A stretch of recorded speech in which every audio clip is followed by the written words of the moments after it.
আপনি কি মানি হাইস্ট দেখে প্রফেসরের প্ল্যানিংয়ের প্রেমে পড়ে গেছেন আর খুঁজছেন ঠিক এইরকমই কিছু? তাহলে আজকের এই 3টি মুভি আপনার মাথা নষ্ট করে দেবে। 1 নম্বরে আছে the heist of the century.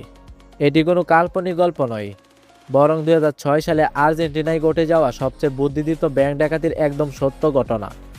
এদের নিখুঁত পালানো স্টাইল দেখলে আপনি জাস্ট থমকে যাবেন। 2 নম্বরে থাকছে ইনসাইড ম্যান। মুভিটা দেখার সময় একটা কথা মাথায় রাখবেন, মানি হাইস্টের অনেক আইডিয়া কিন্তু এই মুভি থেকে ইন্সপায়ার্ড। এক চোর আর এক ডিটেকটিভের মাইন্ড গেম এখানে জাস্ট অন্য লেভেলের। একদম শেষ দৃশ্য পর্যন্ত আপনি বুঝতে পারবেন না আসলে এখানে কি হতে যাচ্ছে। আর সবশেষে আছে আর্মি অফ থিপস। এখানে গল্পের চেয়ে বড় বিষয় হলো এদের স্টাইলিশ চুরি করার ধরন।